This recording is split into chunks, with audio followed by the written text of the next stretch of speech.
Most moms think that a calmer home comes from getting more organized or accomplishing more, but for us, things actually shifted when we started choosing less on purpose. And the surprising part, a boring life wasn't boring at all. There are 5 tiny habits that we've practiced as a family that have quietly pulled us toward more simple living, and they've made our home a more peaceful and a more enjoyable place to be. And just to be clear, simple does not mean lazy or running away from life. It's actually choosing to embrace the life that God's given you more fully. So today I'm sharing those 5 habits, why they changed our home, and how you can start weaving them into your life too. So let's begin with the simplest one. If you're trying to create more calm in your home, this first habit is such a sweet and simple place to begin. In our home, I set aside a short pocket of time each day for one child. It's not anything fancy or elaborate. The other kids are playing or helping with the baby, and I'm just with that one child, unhurried and completely present. Sometimes we work through a Mommy and Me book that we've had, but here lately I've invited them,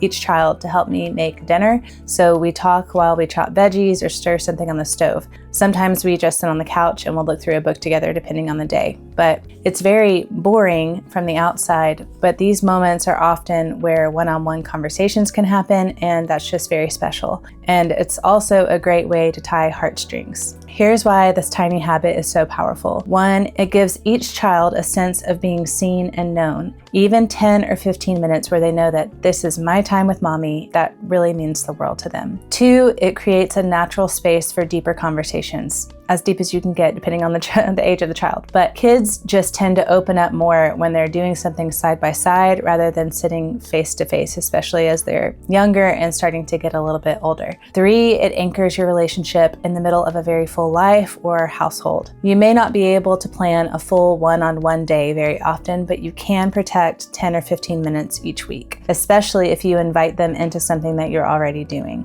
So if life has felt chaotic lately and you just want to strengthen some connection without adding any more to your plate, this truly is such an easy and beautiful place to begin. And if hearing this makes you think, I want some more of these simple rhythms in my day, but I'm not sure where to start, I created a free masterclass that will help you do exactly that. It teaches you the first steps to getting out of overwhelm and building simple rhythms that stick and are based on your priorities. You can grab that down below, and it's completely free. And while one-on-one time steadies your relationship with each child, this next habit strengthens the foundation of the entire home, because if you're married, your marriage truly sets the tone for everything else. So let's talk about that. Most evenings after the kids are down, my husband and I make it a point to enjoy quiet time together.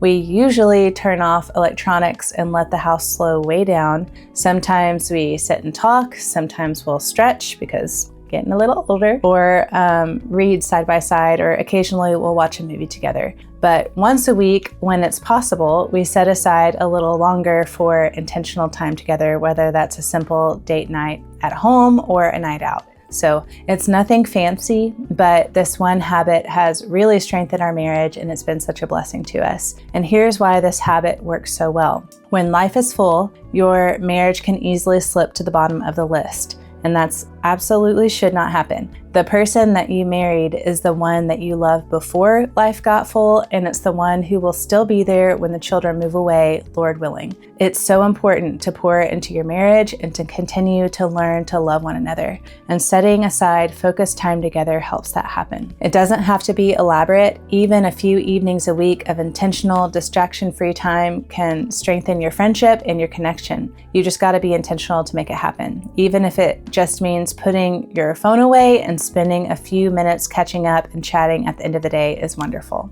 Also, it helps you feel like a team again. When you slow down together, there's room to talk, there's room to reconnect, check in, and wind down before the day tomorrow begins. Again, even 10 or 15 minutes of undistracted time regularly together each day can shift the tone of your marriage and your home. And while connection in your marriage brings stability, our next habit shifts the pace of your whole week in a way that might surprise you. By the way, if we haven't met yet, my name is Lauren. I'm a homeschooling mom of 5, and here on this channel, I help homemakers very practically bring rhythm and rest into the heart of the home. If that sounds like something you need, don't forget to like, subscribe, and tap that notification bell so that you don't miss my weekly videos. But let's get back to it. The one habit that has quietly changed the tone of our entire week is having a weekly Sabbath where we can have a slower family day together. For us right now, for practical reasons, that day is Saturday. We like to keep the morning relaxed, linger a little longer over breakfast, and leave some room, a lot of room for rest. Sometimes we'll play a game, we'll read books together or on our own.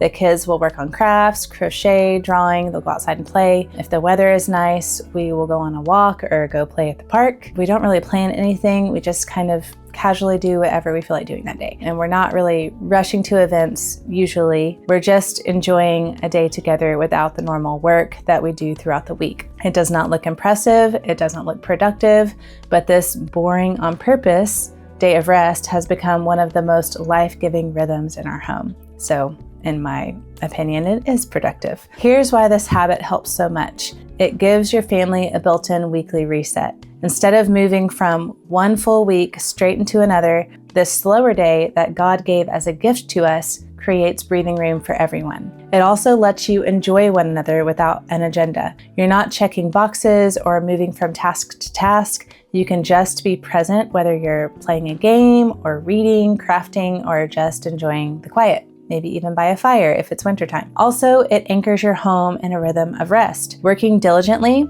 during the week is biblical, but so is rest. And protecting one slower day helps the rest of the week feel a lot less frantic, and it's very life-giving. Your slow day doesn't have to look like ours. It might be a Sunday afternoon like many others, but what matters is giving your family a predictable day to look forward to breathe and recoup from a busy week. And while a slow family day is life-giving to the week, this next habit simplifies and brings more peace to the middle of your day, especially if you homeschool or have little ones at home. Right after lunch, when everyone is fed, content, and the morning has been full, we slow everything down with a quiet read aloud time. Sometimes we sit on the couch, sometimes we'll go outside on a blanket if the weather is nice, listening to the wind chimes and the birds, and let the baby play in the grass while the older kids color or work on a small craft. It's very simple, but it gently shifts the whole house into rest mode.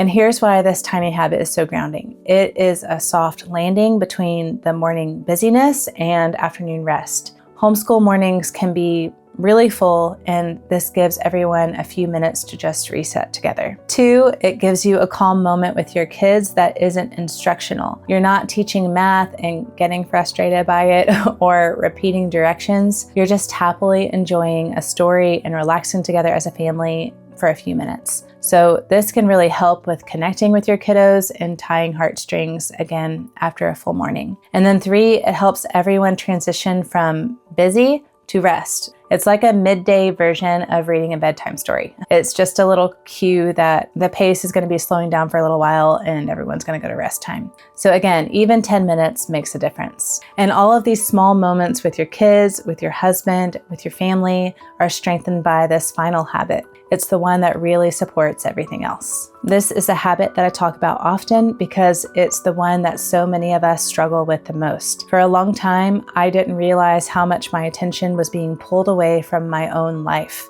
I was physically with my kids and my husband, but mentally somewhere else, checking something, responding to something, or just feeling tugged by notifications or messages. If you know, you know. So I made the choice to simplify.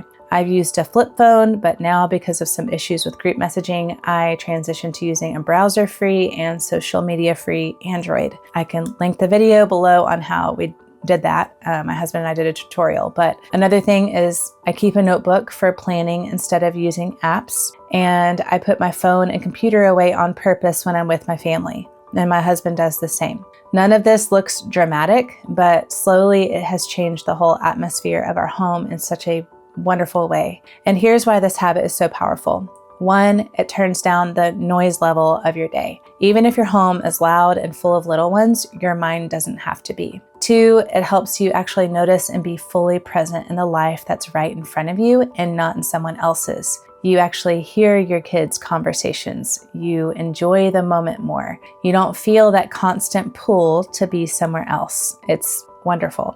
And then 3, it teaches your children that real life is worth your attention. They don't see you half listening or half present because they know. Also, they notice it more when they're out that Other people can't just sit still and talk. They see the difference, not in a judgmental way, at least it shouldn't be in a judgmental way, but you're at home establishing what normal is, and they simply just see what's different. And hopefully they'll be attracted to that as they get older. But most importantly, they see you choosing them on purpose over everything else that's out there. If this feels overwhelming, start tiny. One meal, put it away. 1 hour in the evening, just protect that time. Let it be boring on purpose and watch how the tone of your whole home shifts. And if you want help building simple rhythms like these into your own days, I again created a free masterclass to walk you through the very first steps. It's gentle, practical, and designed especially for overwhelmed moms who want a calmer,